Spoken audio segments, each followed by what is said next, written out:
Assalamu alaikum 6th class. Welcome to your science lecture. As we were reading chapter number 5, plants and photosynthesis. In previous lecture we have learned about the topic testing the equation, and in this topic we have learned the steps how to test our equation of photosynthesis. And the equation of photosynthesis, we have learned that during this equation, during photosynthesis, carbon dioxide and water and sunlight are needed. They uses these products and prepared glucose, and oxygen is released. In this topic we do experiment and prove that oxygen is produced and carbon dioxide is needed. We do an experiment by using soda lime, that is a good absorber of carbon dioxide, and from this experiment we have learned that during photosynthesis carbon dioxide is very important, because when carbon dioxide is removed from the leaf there is no any starch present in the leaf.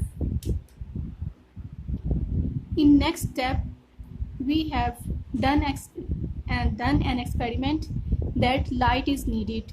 We put a foil paper on the leaf which reflect all light and no light can pass through the foil.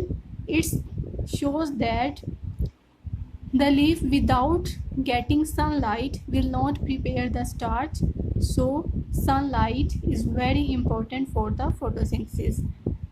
In next step, chlorophyll is needed. In this step we take a leaf of different parts. One is green part and one is dark part.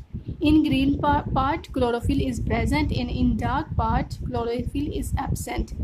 And we have examined that in green part photosynthesis occurs, but in dark part photosynthesis does not occur. It shows that chlorophyll is very important during photosynthesis. So today's our topic is what happens to the glucose. First of all, we have to know that what is glucose. Students, in previous lectures, we have learned that during photosynthesis, carbon dioxide and water plus sunlight is used, and in this reaction glucose is produced. So glucose is produced in the leaf. So when glucose is produced in the leaf, how plant use this glucose? Students, plants use glucose by 4 ways. First way is by respiration. Second one is by forming starch. Third one is by forming cellulose. And fourth one is by forming different products like proteins, carbohydrates. First of all, we will check what is respiration. Students, respiration is a process in which energy is released from the glucose. Respiration occurs in mitochondria. Respiration occurs at daytime and nighttime. All times respiration occurs in plants. So plants use this glucose and produce energy. Plants use this glucose and break up this glucose by different ways and produce energy from this glucose. So this process is called respiration. In this way plant use glucose for respiration. Second one is starch plus oil. Plants produce starch and oil from the glucose. Glucose joined with other molecules of glucose from starch. How starch is produced? Students, plants take many molecules of glucose. These molecules of glucose join with each other and produce a larger molecules which is called starch. That starch is present in fruits. Fruits are grow on the plants. So this glucose is converted into starch, and this starch is present in different kinds of fruits that are grown on the plants.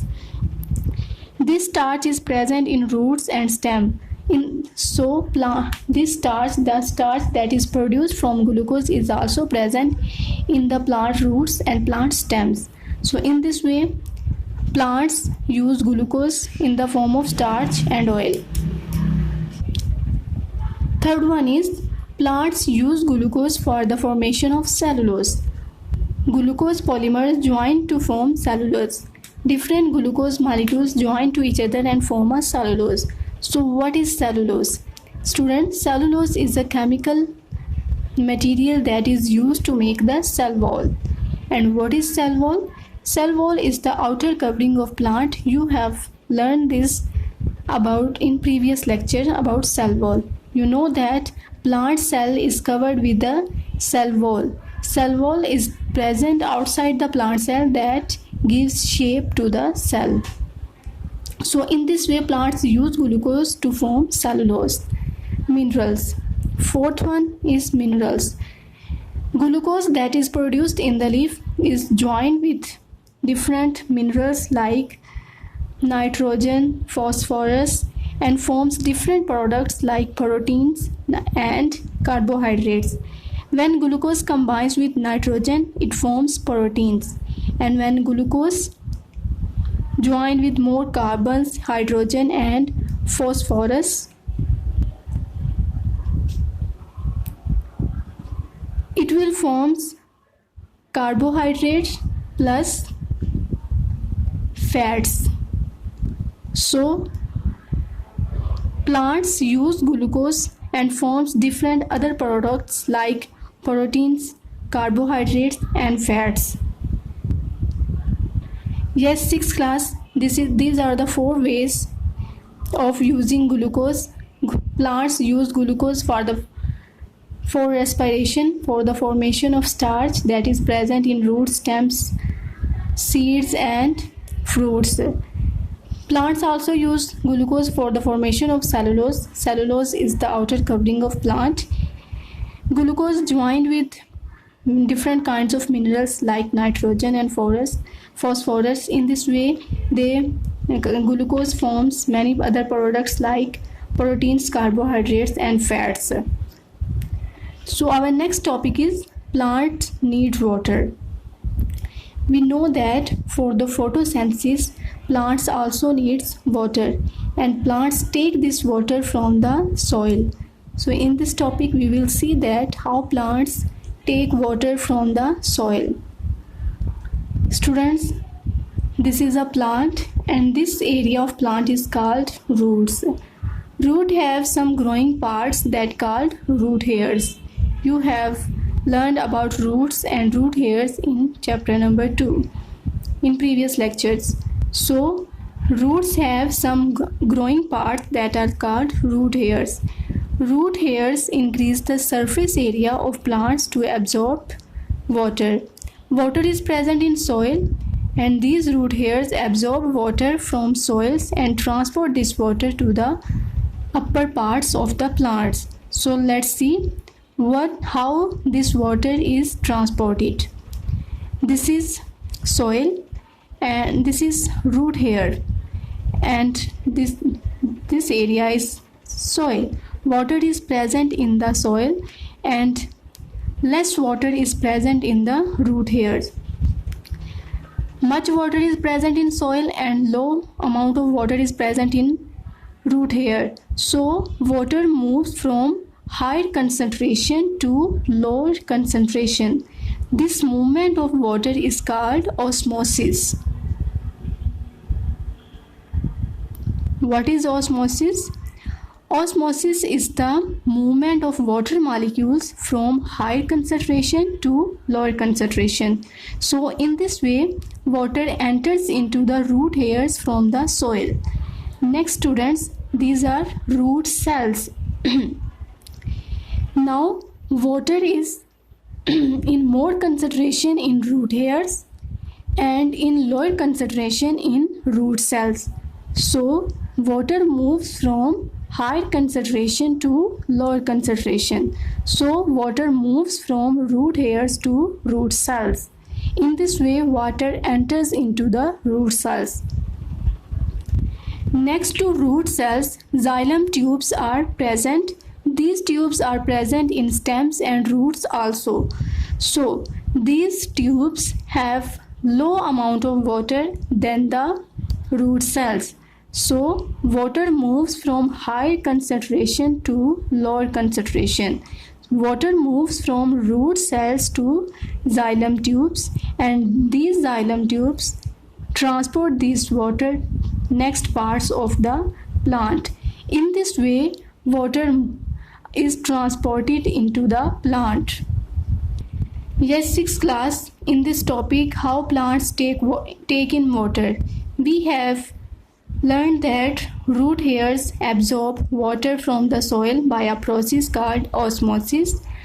From root hairs, water enters into the root cells.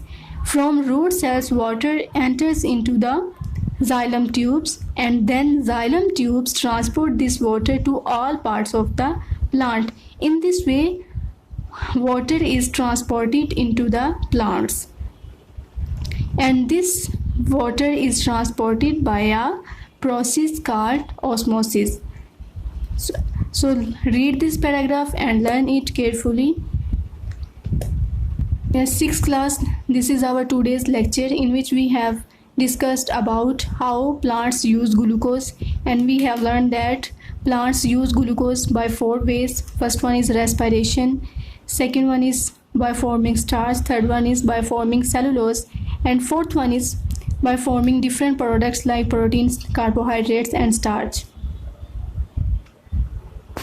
And in next topic, we have learned that how water is moved into the root hairs, root cells, and xylem tubes, and how xylem tubes transport this water to other parts of the plant.